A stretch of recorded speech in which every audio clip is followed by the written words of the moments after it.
신명기 24장. 남녀가 결혼을 하고 난 다음에 남편이 아내에게서 수치스러운 일을 발견하여 아내와 같이 살 마음이 없을 때에는 아내에게 이혼 증서를 써주고 그 여자를 자기 집에서 내보낼 수 있습니다. 그 여자가 그의 집을 떠나가서 다른 남자의 아내가 되었는데 그 둘째 남편도 그 여자를 싫어하여 이혼 증서를 써주고 그 여자를 자기 집에서 내보냈거나 그 여자와 결혼한 둘째 남편이 죽었을 경우에는 그 여자가 이미 몸을 더럽혔으므로 그를 내보낸 첫 번째 남편은 그를 다시 아내로 맞아들일 수 없습니다. 이런 일은 주님 앞에서 역겨운 일입니다. 당신들은 주 당신들의 하나님이 당신들에게 유산으로 주신 땅을 죄로 물들게 해서는 안 됩니다. 아내를 맞은 새 신랑을 군대에 내보내서는 안 되고 어떤 의무도 그에게 지워서는 안 됩니다. 그는 한 해 동안 자유롭게 집에 있으면서 결혼한 아내를 기쁘게 해줘야 합니다. 맷돌은 전부나 그 윗짝 하나라도 저당을 잡을 수 없습니다. 이것은 사람의 생명을 저당 잡는 것과 마찬가지이기 때문입니다. 어떤 사람이 같은 결례인 이스라엘 사람을 유괴하여 노예로 부리거나 판 것이 드러나거든 그 유괴한 사람은 죽여야 합니다. 당신들은 당신들 가운데서 그러한 악의 뿌리를 뽑아야 합니다. 악성 피부병에 걸린 사람에 대하여는 레위 사람 제사장들이 당신들에게 가르쳐주는 대로 모든 것을 철저히 지켜야 합니다. 내가 그들에게 명령한 대로 지키십시오. 당신들이 이집트에서 나오던 길에 주 당신들의 하나님이 미리암에게 하신 일을 기억하십시오. 당신들은 이웃에게 무엇을 구워줄 때에 담보물을 잡으려고 그의 집에 들어가지 마십시오. 당신들은 바깥에 서 있고 당신들에게서 꾸는 이웃이 담보물을 가지고 당신들에게로 나오게 하십시오. 그 사람이 가난한 사람이면 당신들은 그의 담보물을 당신들의 집에 잡아둔 채 잠자리에 들면 안 됩니다. 해가 질 무렵에는 그 담보물을 반드시 그에게 되돌려 주어야 합니다. 그래야만 그가 담보로 잡혔던 그 겉옷을 덮고 잠자리에 들 것이며 당신들에게 복을 빌어줄 것입니다. 이렇게 하는 것이 주 당신들의 하나님이 보시기에 옳은 일입니다. 같은 결례 가운데서나 당신들 땅 성문 안에 사는 외국 사람 가운데서 가난하여 품팔이하는 사람을 억울하게 해서는 안 됩니다. 그날 품삯은 그날로 주되 해가 지기 전에 주어야 합니다. 그는 가난한 사람이기 때문에 그날 품삯을 그날 받아야 살아갈 수 있습니다.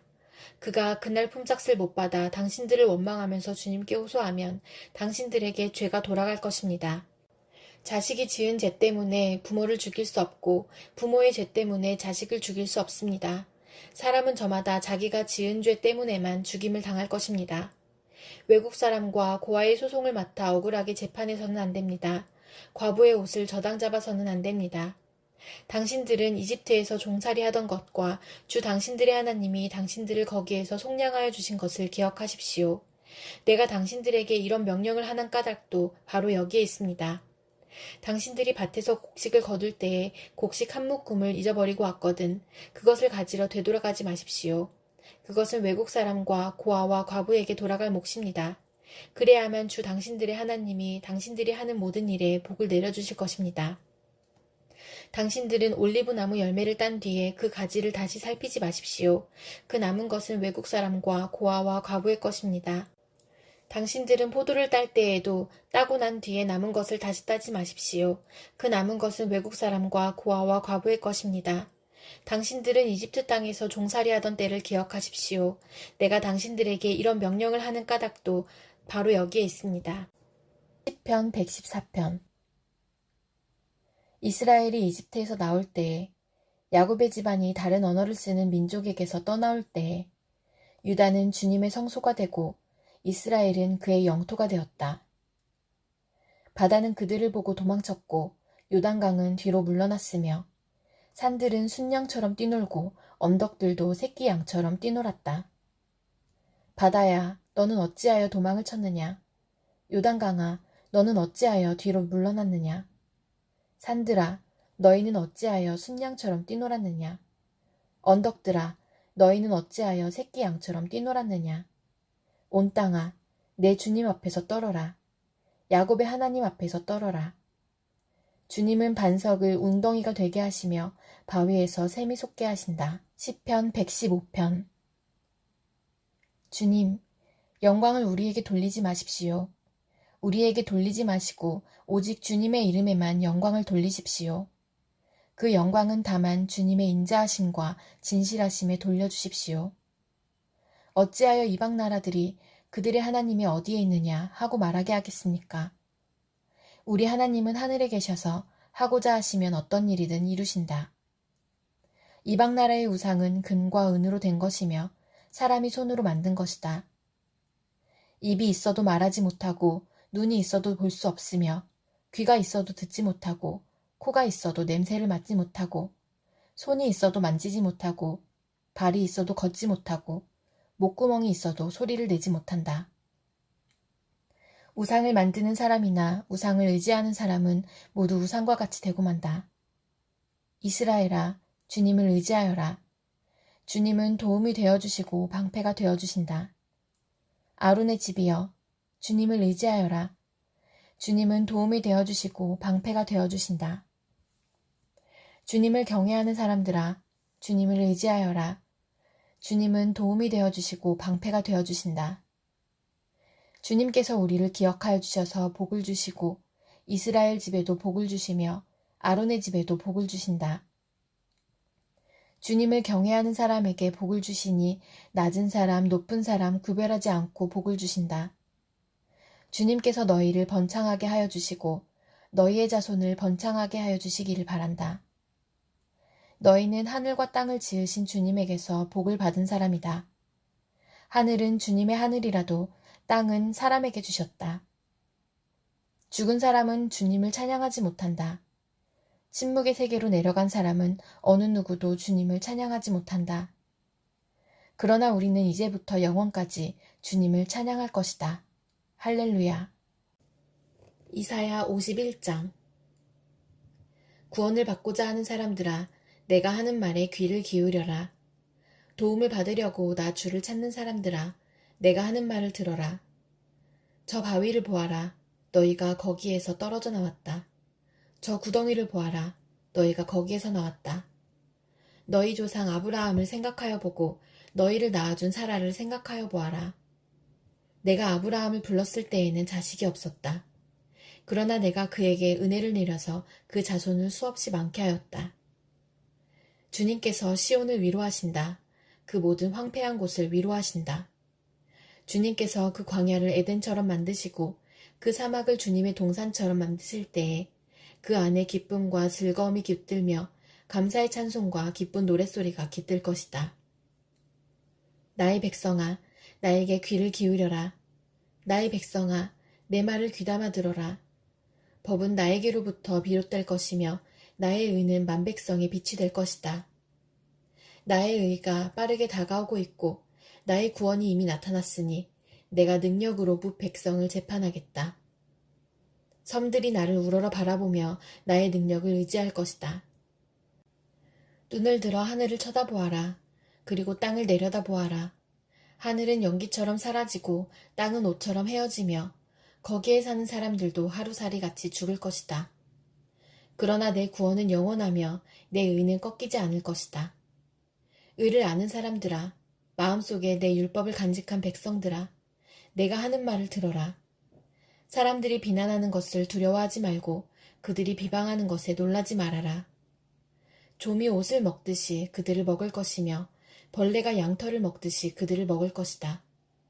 그러나 나의 의는 영원하며 나의 구원은 세세에 미칠 것이다. 깨어나십시오. 깨어나십시오.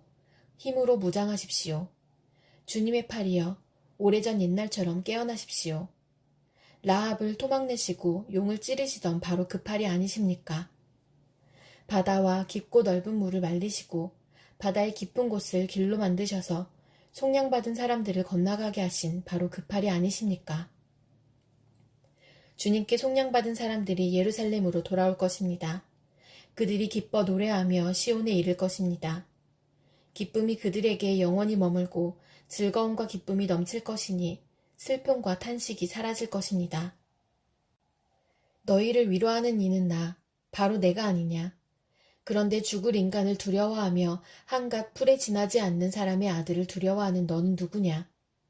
너희는 잊었다. 너희를 지으신 하나님, 하늘을 펴시고 땅을 세우신 주님을 잊었다. 압박자들이 너희를 멸망시키려고 한다 해서 압박자들의 그 분노가 두려워서 너희는 날마다 떨고 있다. 그러나 압박자들의 분노가 어디에 있느냐? 갇혀있는 포로들이 이제 곧 풀려난다. 그들은 오래오래 살 것이며 먹거리가 모자라지도 않을 것이다. 나는 주, 너의 하나님이다. 바다의 물결을 일으키고 거친 파도를 일으키는 하나님이니 나의 이름은 만군의 주다. 내가 나의 말을 너의 입에 맡기고 나의 손 그늘에 너를 숨겨준다. 나는 하늘을 폈으며 땅의 기초를 놓았고 시온에게 너는 나의 백성이라고 말하였다. 깨어라, 깨어라, 일어나거라 예루살렘아. 너 주님의 손에서 그 진노의 잔을 받아 마신 예루살렘아. 비틀거리게 하는 잔을 내가 바다까지 다 들이마셨다. 내가 낳은 모든 아들 가운데 너를 인도하여 줄 아들이 없을 것이며 내가 기른 모든 아들 가운데 너의 손을 이끌어 줄 아들이 없을 것이다. 전쟁으로 땅을 황폐해지고 백성은 굶주려 죽었다. 이 두 가지 재난이 너에게 닥쳤으나 누가 너를 두고 슬퍼하겠느냐. 폐허와 파괴, 기근과 칼뿐이니 누가 너를 위로하겠느냐.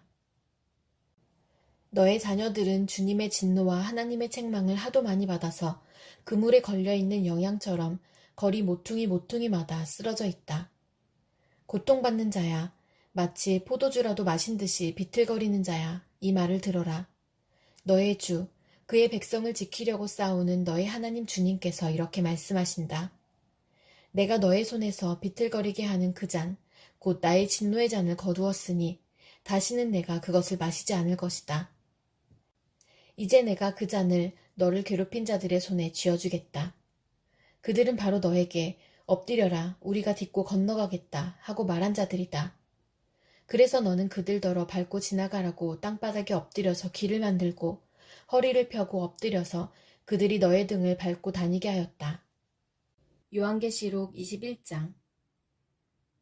나는 새 하늘과 새 땅을 보았습니다. 이전의 하늘과 이전의 땅이 사라지고 바다도 없어졌습니다. 나는 또 거룩한 도성 새 예루살렘이 남편을 위하여 단장한 신부와 같이 차리고 하나님께로부터 하늘에서 내려오는 것을 보았습니다. 그때 나는 보좌에서 큰 음성이 울려나오는 것을 들었습니다. 보아라, 하나님의 집이 사람들 가운데 있다. 하나님이 그들과 함께 계실 것이요. 그들은 하나님의 백성이 될 것이다. 하나님이 친히 그들과 함께 계시고 그들의 눈에서 모든 눈물을 닦아주실 것이니 다시는 죽음이 없고 슬픔도 울부짖음도 고통도 없을 것이다. 이전 것들이 다 사라져버렸기 때문이다. 그때 보좌에 앉으신 분이 말씀하셨습니다. 보아라, 내가 모든 것을 새롭게 한다. 또 말씀하셨습니다. 기록하여라. 이 말은 신실하고 참되다. 또 나에게 말씀하셨습니다. 다 이루었다. 나는 알파며 오메가, 곧 처음이며 마지막이다. 목마른 사람에게는 내가 생명수 샘물을 거저 마시게 하겠다. 이기는 사람은 이것들을 상속받을 것이다.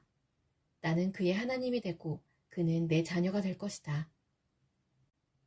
그러나 비겁한 자들과 신실하지 못한 자들과 가증한 자들과 살인자들과 음행하는 자들과 마술쟁이들과 우상 숭배자들과 모든 거짓말쟁이들이 차지할 몫은 불과 유황이 타오르는 바다뿐이다. 이것이 둘째 사망이다. 일곱 천사가 마지막 때에 일곱 재난이 가득 담긴 일곱 대접을 가졌는데 그 가운데 하나가 나에게로 와서 말하기를 이리로 오너라. 어린 양의 아내인 신부를 너에게 보여주겠다 하고 나를 성령으로 휩싸서 크고 높은 산 위로 데리고 가서 하나님께로부터 하늘에서 내려오는 거룩한 도성 예루살렘을 보여주었습니다. 그 도성은 하나님의 영광에 쌓였고 그 빛은 지극히 귀한 보석과 같고 수정처럼 맑은 벽옥과 같았습니다. 그 도성에는 크고 높은 성벽이 있고 거기에는 12대문이 달려 있었습니다. 그 12대문에는 12천사가 지키고 있고 이스라엘 자손 12지파의 이름이 적혀 있었습니다. 그 대문은 동쪽에 셋, 북쪽에 셋, 남쪽에 셋, 서쪽에 셋이 있었습니다.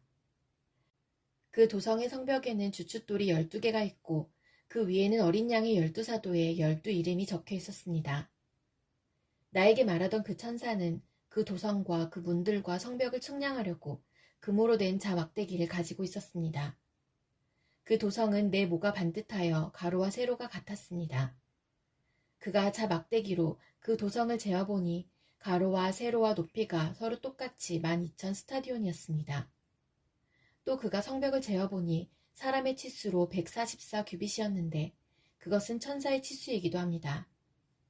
그 성벽은 벽옥으로 쌓았고 도성은 맑은 수정과 같은 순금으로 되어 있었습니다. 그 성벽의 주춧돌들은 각색 보석으로 꾸며져 있었습니다. 첫째 주춧돌은 벽옥이요, 둘째는 사파이어요, 셋째는 옥수요, 넷째는 비취옥이요, 다섯째는 홍만호요, 여섯째는 홍옥수요, 일곱째는 황보석이요, 여덟째는 녹주석이요, 아홉째는 황옥이요, 열째는 녹옥수요, 열한째는 청옥이요, 열두째는 자수정이었습니다. 또 12대문은 12진주로 되어 있는데 그 대문들이 각각 진주 한 개로 되어 있었습니다. 도시의 넓은 거리는 맑은 수정과 같은 순금이었습니다. 나는 그 안에서 성전을 볼 수 없었습니다. 그것은 전능하신 주 하나님과 어린 양이 그 도성의 성전이시기 때문입니다. 그 도성에는 해나 달이 빛을 비출 필요가 없습니다. 그것은 하나님의 영광이 그 도성을 밝혀주며 어린 양이 그 도성의 등불이시기 때문입니다. 민족들이 그 빛 가운데로 다닐 것이요 땅의 왕들이 그들의 영광을 그 도성으로 들여올 것입니다. 그 도성에는 밤이 없으므로 온종일 대문을 닫지 않을 것입니다. 그리고 사람들은 민족들의 영광과 명예를 그 도성으로 들여올 것입니다. 속된 것은 무엇이나 그 도성에 들어가지 못하고 가증한 일과 거짓을 행하는 자도 절대로 거기에 들어가지 못합니다. 다만 어린 양의 생명책에 기록되어 있는 사람들만이 들어갈 수 있습니다.